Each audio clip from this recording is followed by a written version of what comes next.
Salut les colibris, alors aujourd'hui on va traiter plusieurs sujets.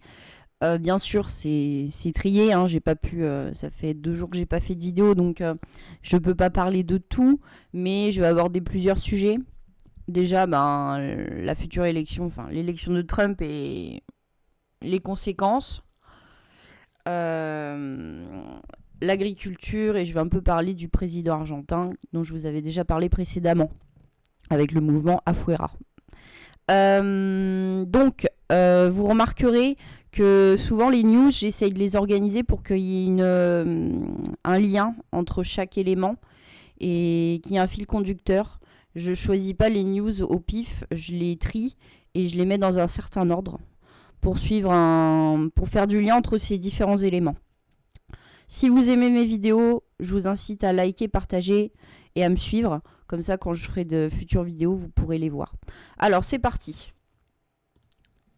Donc, premièrement, bon là, je vais pas vous mettre la vidéo, mais c'est sorti dans les journaux américains, enfin, c'est officiel. Il y a l'État profond, donc l'administration américaine, on va dire profonde au niveau de la CIA, tout ça, qui tient des réunions secrètes pour trouver des moyens de ne pas avoir Trump comme président, en tout cas pour pouvoir s'en prémunir. Puisque dans une des interviews, il y a une dame qui dit, alors je sais plus, j'ai pas retrouvé certains, je l'avais vu mais je l'ai pas retrouvé, qui viennent, c'est normal, en gros elle explique que c'est normal qu'ils fassent ça puisque eux, ils ont le sentiment que Trump vient pour eux. Et oui, s'ils ont été corrompus, s'ils ont travaillé contre les Américains, contre la liberté d'expression, notamment au sein de la CIA, oui, Trump vient pour eux, donc ils cherchent forcément, comme je vous avais dit, ça allait fortement être probable, des moyens de se défendre. Ils veulent pas se laisser faire, ce qui paraît tout à fait logique. Donc voilà, en plus, ça a été annoncé officiellement dans les grands médias américains. C'est-à-dire, ils s'en cachent même pas. Donc on peut comprendre, puisque normalement, ils sont censés accepter le résultat du vote populaire. Ils sont censés respecter la démocratie américaine. Donc on peut comprendre aussi pourquoi Trump leur en veut, puisque ils montrent par leurs actions là que en effet ils ne sont pas respectueux au niveau de la démocratie américaine et qu'ils complotent sans arrêt contre les Américains. Donc voilà, donc déjà cette news là qui confirme bien ce dont on avait parlé déjà, qu'en effet l'État profond ne va pas se laisser faire. Ensuite, une loi qui est déjà posée, donc c'est monsieur Stanislas Berton qui écrit des très bons livres et que je vous conseille de suivre, qui annonce qu'en effet une proposition de loi sur l'abolition de la Fed vient d'être déposée, puisque je vous avais dit que comme le Congrès avait créé la Fed, le seul moyen de contrer la Fed qui était totalement indépendante, on l'avait vu avec Jerome Powell qui avait déclaré qu'il n'avait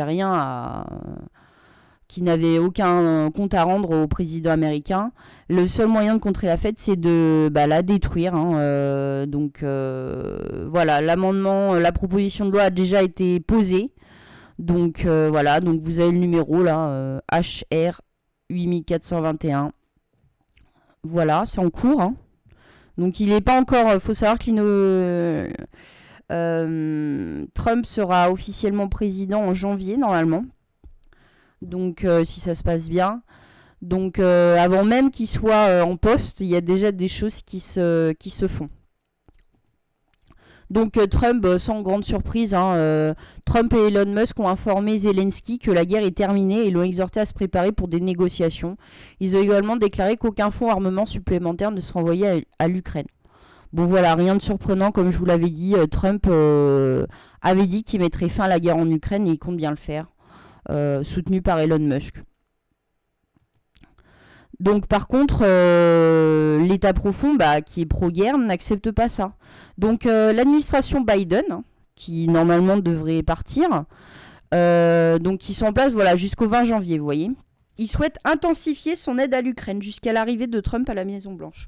Donc plutôt que de prendre en compte le fait que les Américains ont voté pour Trump qui veut arrêter la guerre en Ukraine, eux, en fait, ils intensifient l'aide à l'Ukraine. Ils intensifient la guerre. D'accord ? Ils nourrissent la guerre. Donc, moi, j'avais vu une analyse comme ça d'une femme qui était très intéressante, qui disait que comme ils sont aux abois, c'est la fin d'un monde, la fin d'un cycle, la fin d'un ordre de ces gens-là qui nous dirigent. D'ailleurs, on va voir, hein, ils sont tous liés. Hein. L'administration Biden, l'UE et l'OTAN. Vous allez voir les prochaines news, ça montre à quel point ils sont tous sur la même longueur d'onde et qu'ils sont pro-guerre, tous ces gens-là. Et qui marchent tous main dans la main. Donc plutôt que d'aller dans ce sens-là, donc comme on est dans le changement d'un nouveau monde, on va dire, ces gens-là vont être combattus fortement, ils vont trouver une opposition populaire. Alors peut-être pas encore en Europe, mais aux États-Unis sûrement. Mais bon, aux États-Unis, souvent, c'est la source du problème. Désolé, hein, les Américains, mais souvent, l'Europe suivait en fait les directives américaines. Donc c'est mieux qu'il y ait un changement limite aux États-Unis qu'en Europe. Ça risque de faire plus bouger les choses. Donc comme ils sont un peu aux abois, qui vont être combattus, etc., et ben ils génèrent le chaos. Je pense qu'ils vont essayer de générer un maximum de chaos avant de partir. En tout cas, l'administration Biden. Et avant d'être combattus et avant qu'il y ait des dossiers qui sortent et que certains peut-être soient condamnés ou doivent s'exiler, parce que certains ils vont pas accepter d'être condamnés, ils vont se sauver dans un autre pays sûrement. Donc voilà, là, pour moi, intensifier l'aide en Ukraine, c'est créer plus de chaos. Donc là, c'est côté administration Biden. Donc vous voyez, plutôt que d'aller dans le sens de ce que les électeurs ont voté, ils font tout le contraire pour provoquer du chaos. Ensuite, là, c'est l'OTAN. Donc je vous traduis, si Trump surrender, c'est rend l'Ukraine à Poutine, alors l'Amérique devra être exclue de l'alliance otanique en fait. Hein. C'est pas lui qui le décide. Hein. C'est pas lui qui le décide, et d'ailleurs je pense pas que ce serait quelque chose de très grave. On reparlera de l'OTAN plus tard. Mais vous voyez, l'OTAN est en gros menace. Donc pour qu'il n'y ait pas la fin de la guerre en Ukraine, tout ce qu'ils savent dire pour menacer, c'est oui, si vous faites ça, hein, en gros, fin de la guerre, ce serait donner l'Ukraine à Poutine. Ça n'a rien à voir. Donc en gros, si vous faites ça, vous serez jeté de l'OTAN. Bon, voilà. Tout ce qu'ils savent faire, c'est des menaces. Donc vous voyez, l'OTAN marche aussi et a aussi une attitude pro-guerre. Donc déjà, l'ancienne administration Biden, l'OTAN, et maintenant, on va parler de l'Europe. Donc là, je vais vous passer l'extrait, enfin une partie de l'extrait, qui est très intéressant. Donc c'est monsieur Thierry Breton, hein, qui est un ex-commissaire européen, qui dit ça. Donc en parlant de la guerre en Ukraine. De parler de quelque chose qu'on ne voulait voir, qu'on ne pouvait concevoir, c'est-à-dire les conditions de l'arrêt de la guerre en Ukraine. C'était, là encore, quelque chose dont on ne s'autorisait même pas à évoquer, en tout cas je peux vous le dire, dans les institutions européennes, c'était quelque chose qui était vraiment quelque chose sur lequel on n'avait absolument aucun droit de parole. Donc voilà, il n'avait même pas le droit d'en parler. Donc la liberté d'expression, déjà, la Commission européenne, ça n'existe pas. Donc voilà, la paix, les conditions de la paix, tout ce qui est... Parce que normalement, la France est un pays de diplomatie. On est connu, le français était la langue des diplomates. Donc un ex-commissaire européen nous dise que les conditions d'une paix en Ukraine n'étaient même pas mises sur le tapis, alors que quand même c'est la base du travail d'un diplomate, hein, c'est-à-dire pouvoir aller voir les deux parties, essayer de trouver des arrangements, d'accord, pour faire une paix. C'était même pas autorisé d'en parler. Donc comment voulez-vous que ces gens-là soient pro-paix? Enfin, je veux dire, ces gens-là ne sont pas pour la paix. Ils ne sont pas pour la paix. Donc pareil, l'UE sur la même ligne, anti-paix. Donc on réfléchit pas aux conditions de la paix, parce que de toute manière, c'est pas dans notre plan. Voilà, notre seul plan, c'est la guerre. Voilà, on continue. Donc là, voilà, alors le nom de cette dame qui intervient, je sais plus. Alors, est-ce que je vous passe? Ouais, ça dure 1 minute. Bon, en gros, ce qu'elle explique, c'est que pour le moment, on n'utilise pas les avoirs russes gelés. On utilise seulement les intérêts des avoirs russes. Donc, ils font comme si l'argent était à eux. Ils utilisent les intérêts générés par ces avoirs pour financer la guerre en Ukraine. Mais que donc, il faudrait utiliser carrément ces avoirs russes, qui représentent 300 milliards d'euros. 300 milliards d'euros, voilà. Donc, il faudrait carrément les utiliser pour financer. Donc, pareil, comme vous voyez, je sais où. Comme l'administration Biden, augmenter l'envoi d'argent en Ukraine, l'envoi d'armes. D'ailleurs, la France il y a eu aussi une news sur la France qui envoyait de nouveaux missiles à l'Ukraine. Donc pareil, la France, de toute façon, marche avec l'Europe. On l'a bien vu avec Macron. Il parle même plus de France, il parle que d'Europe. Donc intensifie son aide en armement en Ukraine. Ouais, ces gens-là, ils sont vraiment pro-guerre, quoi. Ils sont vraiment pour l'envoi d'armes. Donc là, elle, oui, pour augmenter la guerre. Bah oui, parce que quand il n'y a pas d'argent, la guerre n'est pas possible. Pour qu'il y ait la guerre, il faut qu'il y ait un apport d'argent continu. Sinon, la guerre s'arrête. Donc elle, elle, ce qu'elle veut, c'est carrément qu'on utilise les avoirs russes. Voilà. Mais il faut savoir que si l'Europe fait ça, il y a plein de pays étrangers qui vont arrêter de placer leur argent en Europe. Parce qu'ils vont se dire, si un jour on déplaît à la Commission européenne, qu'on n'a pas filé droit comme eux, ils veulent qu'on nous dire quoi faire, eh bien, on va nous prendre notre argent. C'est très mauvais commercialement parlant. C'est très très mauvais commercialement parlant de faire ce genre de coup. Déjà rien qu'utiliser les intérêts des avoirs russes, c'est très mal vu. Et les avoirs gelés, pareil, franchement, on passe vraiment pour... Enfin voilà, hein. On passe pas pour une zone où il y a la liberté financière. On passe pour une zone où demain tu marches pas droit, on peut te prendre tout ton argent. Et c'est ça aussi, hein, l'image que ça donne de l'Europe, hein, à l'international. Hein. Donc voilà, pareil, discours pro-guerre. Oui, puisque voilà, l'argent finance la guerre. Donc je vais passer sur autre chose après, mais pour conclure là-dessus, on voit bien que Trump a une démarche complètement opposée à l'ancienne administration Biden, l'OTAN, l'Europe, la France, hein, je voulais citer, et tous ces pays qui sont alignés sur cette doxa pro-guerre. D'accord? Parce qu'ils se disent toujours humanistes, etc. Mais non, on voit bien là, avec les news que je vous ai montrées, que ces gens-là sont vraiment pro-guerre. D'ailleurs, moi je l'ai toujours dénoncé. C'est pas en envoyant des soldats, des armes, etc. qu'on fait la paix. Hein. C'est en envoyant des diplomates et en discutant. Faut savoir que Macron, il avait coupé la communication avec Poutine. Fallait pas discuter avec Poutine, etc. C'était un méchant bidule truc muche comme Trump. Hein. Quand on nous dit oui, c'est un méchant, etc. etc. Mais non. Il y a des gens qui l'ont élu, il y a des raisons. Il a des choses à dire, Trump. Alors, j'ai pas pu... il a annoncé plein de choses qui allaient être faites. Je vais pas en parler aujourd'hui. Peut-être une autre fois, mais... ils ont des choses à dire. Même Vance, son vice-président, qui sera peut-être même le président, le prochain président après Trump des États-Unis.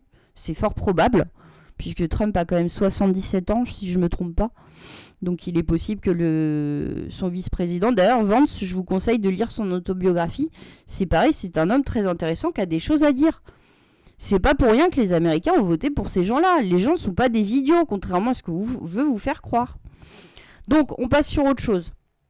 Donc voilà, gouvernement, enfin, la pieuvre mondiale qui gangrène toutes nos institutions, est pro-guerre. Et essaye d'envoyer un maximum de choses pour créer un maximum de guerre et de chaos avant d'être combattu par Trump. Vous voyez, ils veulent une accélération du chaos. Parce que la guerre, c'est le chaos pour moi, à l'opposé de la paix. Donc, ensuite, on va parler d'agriculture. Alors moi, l'agriculture, j'ai beaucoup de choses à dire parce que j'ai travaillé dans ce milieu-là. Avant, je m'y intéressais de loin, mais je l'ai vécu de l'intérieur. Je ne vais pas tout dire de ce que je pense de l'agriculture, mais on va en parler un petit peu. Donc là, je ne vais pas vous passer l'extrait, mais voilà, c'est un agriculteur qui je trouve, a une réflexion très intelligente, qui dit, moi, je veux bien aller détruire voilà, de la nourriture étrangère dans les supermarchés et tout, mais pour moi, c'est pas ça qui va faire changer les choses. Moi, je veux avoir une réponse d'où part l'argent. Parce que moi, on m'achète mon blé 2 fois moins cher, on m'achète mes produits 2 fois moins cher. Par contre, eux, les consommateurs, ils achètent ça 2 fois plus cher, maintenant. Et il dit, je peux comprendre qu'il y en a, ils n'ont pas les moyens d'acheter français, parce qu'ils peuvent pas. Ils n'ont pas... ils aimeraient acheter français, mais c'est trop cher pour eux. Donc, déjà, je remercie cet agriculteur, parce que il se met à la place des gens, ce qui n'est pas le cas de tout le monde. Et deuxièmement, oui, où part cet argent ? Alors moi, pour l'avoir vécu, je sais. Nous, on faisait des céréales. On était céréaliers. Alors, il y en a beaucoup qui disent, oui, les céréaliers, ils roulent sur l'or. Je suis désolée, il y a des céréaliers qui sont vraiment dans la merde. Et voilà, c'est dans le rouge tous les fins de mois. Enfin, c'était vraiment horrible. Tous les fins de mois, un stress. Faut voir. Donc, moi, je vous explique ma vision des choses. Pour répondre à ce monsieur, parce qu'il veut des réponses. Mais je pense que les réponses, en fait, il suffit d'analyser les choses et tu les vois. Après, il faut quelqu'un qui veuille bien combattre ça pour que ça n'existe plus. Donc, premièrement, il y a la concurrence étrangère, ça, on va pas le cacher. Mais en fait, ce qui se passe dans notre pays, c'est simple. L'agriculteur, en fait, il est pris en tenaille entre 2 institutions. D'un côté, on a la coopérative ou les grandes surfaces, mais en général... les grandes surfaces n'achètent pas directement à l'agriculteur. Souvent, ils passent par un organisme stockeur. Ça dépend. Les fruits et légumes, ils peuvent vendre en direct. Mais par exemple, les céréales, le lait, il faut passer par un organisme pour qui va faire la revente, qui va venir chercher les produits, qui va les traiter, si besoin est, et qui va faire la revente. Donc, c'est des coopératives qui sont des organismes stockeurs. Donc ça dépend des cas. Voilà, ça dépend des cas. Puisque par exemple, nous en céréalier, on peut pas vendre en direct notre production, on est obligé de passer par un organisme stockeur. Donc d'un côté, il y a ça. Il y a l'organisme stockeur où voilà, les grandes surfaces, si vraiment on est dans des produits qui peuvent se vendre en direct. Et de l'autre côté, on a les banques. Pourquoi ? Parce qu'en fait, l'agriculteur, par exemple, un tracteur, c'est extrêmement cher. On peut pas... En fait, les agriculteurs, oui, ils sont obligés d'emprunter pour tout un tas de matériel. Par exemple, nous, en céréales, avant de toucher l'argent des céréales, tu es obligé de payer les semences, l'essence, les tracteurs, tout le matériel. Enfin, tu es obligé de payer toutes les dépenses d'une année, voire même plus, avant de toucher le produit de ton travail. C'est-à-dire, pendant plus d'1 an, tu es obligé d'attendre avant de récolter l'argent que tu as engagé, pour semer, etc. Donc, tu as les semences, il y a tout un tas de trucs, en fait. Je ne vais pas vous faire une liste, mais il y a tout un tas de dépenses, qu'il faut que tu... Donc, déjà, tu as besoin de trésorerie, tu as besoin que la banque, déjà, te fasse un prêt pour tenir 1 an avant de récolter, voilà. Donc après, il y a le matériel aussi qui coûte extrêmement cher, tu as tout un tas de choses. Donc tu es obligé de passer par la banque, tu es obligé d'avoir des emprunts et tout ça. Et la banque, dès que tu es dans le rouge, mais elle se gave. Faut voir. Moi, je me souviens, une lettre, mais même pas recommandée, pour dire qu'un chèque n'était pas passé. Parce que ça nous arrivait régulièrement. 14 € le courrier. Moi, je suis allée voir le banquier, j'ai fait, vous rigolez, moi, si vous voulez, je vous en envoie tous les jours des courriers, il n'y a pas de problème. Mais il faut voir les frais bancaires. Je me souviens, c'était un mois de décembre, donc c'est une période assez charnière. On en avait, mais pour plus de 1 000 € sur le mois, rien qu'en frais bancaires. Mais il fallait voir. La banque se gave, mais en fait, quand t'es dans la merde, la banque, elle aime bien. Parce qu'elle te prend des agios, elle te prend tout un tas de... Et en fait, au lieu de t'aider, ils t'enfoncent. Donc, il y a la banque et il y a les COP. Et souvent, quand t'as des projets, par exemple, nous, on voulait devenir organisme stocker, donc on voulait, en fait, se libérer de ce système, et ben la banque, elle veut pas te prêter.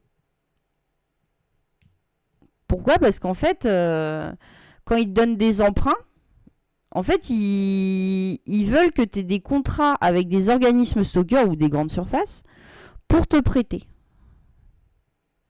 Souvent. Et en fait, j'ai remarqué, ces gens-là, ils marchent main dans la main. Alors, ils le disent pas ouvertement. Mais ils marchent main dans la main. Et en fait, au milieu, l'agriculteur, il est esclave. Pour moi, c'est de l'esclavage moderne. Hein. Il est esclave, c'est-à-dire, il travaille pour payer la banque, d'un côté, ses emprunts bancaires, et tous les agios, et de l'autre, pour fournir des produits à l'organisme stocker, qui se gave. Hein. Parce que le moindre truc, alors, je me souviens parce que c'est eux qui font les factures. Bah oui, c'est plus facile. Donc, tu leur livres des produits, ceux qui font la facture. C'est comme si vous alliez faire vos courses et on vous demandait à vous de faire la facture, mais bien sûr, vous allez minimiser le prix. Donc eux, c'est ce qu'ils font sans arrêt. Ils minimisent au maximum, voire ils grugent. Parce que comme je disais, je me souviens, j'avais vu le directeur. Hein. Moi, je les ai les gros on va dire les directeurs de l'agroalimentaire, surtout en bio, côté Bretagne, Eureden, tout ça, je les ai déjà rencontrés en fait. Je les connais, ces gens-là. Je sais un peu de quoi je parle, quoi. J'ai déjà, pour les faire négocier, pour leur faire cracher du pognon, parce qu'ils nous avaient arnaqué, quoi. Parce que comme je disais à la commerciale, je veux dire, quand il y a autant d'erreurs dans les factures, quand sur 6 factures, il y a 4 factures où il y a des erreurs, on peut plus parler d'erreurs, là. Là, c'est un peu gros, hein. C'est un peu facile de dire oui, on fait des erreurs. À un moment, je suis désolée, mais ils essayent d'arnaquer les gens. Et moi, je conseille à tous les agriculteurs, épluchez vos factures. Épluchez vos factures parce que moi, j'ai tout épluché et j'ai pu en gratter de l'argent. Oh, une benne de céréales qui a disparu. Non, mais vraiment, hein. Ça va même jusqu'à des bennes de céréales de plusieurs tonnages qui disparaissent, qui sont pas payées. Et si tu vérifies pas les factures, ils vont pas te dire 6 mois après, on a oublié. Non, ça marche pas comme ça. Et en plus, donc comme je disais, ils te payent des fois, mais presque 1 an après. C'est-à-dire, ils vont te payer 1 mois après la moisson un acompte, souvent très minime puisqu'ils ont grugé toutes les factures. Et après, ils vont te payer tant en janvier, puis tant en avril... Puis ils vont décaler. Mais en fait, c'est marrant parce qu'en fait, tout ça, j'ai remarqué, c'est qu'ils complexifient le paiement. Et à toutes les étapes du paiement, il y a une gruge. C'est-à-dire à toutes les étapes, par exemple, sur le restant à payer en janvier, ils te grugent de l'argent. Moi, j'avais gratté de l'argent encore en janvier. Hein. Et puis pareil en avril. Mais je crois en avril, ils n'avaient pas grugé parce qu'ils avaient compris qu'avec moi, ça passait pas. Mais vraiment, à toutes les étapes, ils te grugent. Et en fait, la raison pourquoi c'est aussi cher à l'arrivée et c'est payé si peu à l'agriculteur, c'est parce qu'en fait, ces gens-là, c'est des escrocs. Voilà, moi, j'ai pas d'autre mot à dire, c'est de l'escroquerie, c'est de l'esclavage moderne. Et le système est conçu comme ça pour presser un maximum l'agriculteur qu'il lui reste plus rien. Juste de quoi... oui, parce qu'en fait, si l'agriculteur a trop d'argent, demain, il investit dans des installations pour se libérer de ce système-là. Oui, puisque la banque ne veut pas lui prêter. Donc, il faut qu'il ait de l'apport personnel pour financer son extraction de ce système-là. Donc, en fait, ils veulent pas. Ils veulent que l'agriculteur soit à la limite de la noyade. Parce que sinon, il va se libérer de ce système-là. Donc c'est conçu pour maintenir des agriculteurs dans cette forme d'esclavage. Moi, je pense que c'est ça. Sincèrement, pour l'avoir vécu de l'intérieur, je pense que c'est ça. Et c'est triste. Hein. C'est triste, franchement, l'agriculture, franchement, c'est pas un milieu facile. Hein. Mais je pense qu'il y a une réponse, c'est ça, et c'est la corruption, parce que comme ces grands groupes-là, ils ont du pouvoir, et ben personne ne lutte contre eux au sommet de l'État. Et justement, deuxième vidéo, c'est une députée qui dit enfin la vérité, hein. Parce que pour moi, il y a de la corruption, il faut vraiment une lutte anti-corruption. Elle parle de lobbying. On n'en parle jamais à la télé française. Pourtant, il y en a en France, il y en a en Europe, mais on n'ose pas en parler. Elle en parle. Alors, je vais vous passer, je vais passer un peu long, mais en gros, ce qui est dit, c'est que les députés, c'est pas eux qui écrivent les amendements, c'est les ministères, c'est des conseillers envoyés par des grands groupes, et qu'en gros, les grands groupes financiers, ils repèrent, dès que les élections arrivent, ils repèrent, quel député pourrait jouer pour eux, on va dire. Ils les invitent, des fois même ils les payent pour les inviter à des réunions où on discute de sujets qui vont dans leur sens. Voilà. Donc il y a énormément de lobbying au sein de l'assemblée de l'hémicycle. Donc au Parlement, quoi. Donc énormément de corruption. Bon, on va assez parler d'agriculture parce que franchement c'est un sujet qui... Mais voilà, vous voyez, la corruption, elle est même au niveau des députés. Les grands groupes comme Monsanto et tout, Eureden, ils ont les moyens de faire du lobbying. Et ils veulent pas qu'on lutte contre l'esclavagisme des agriculteurs.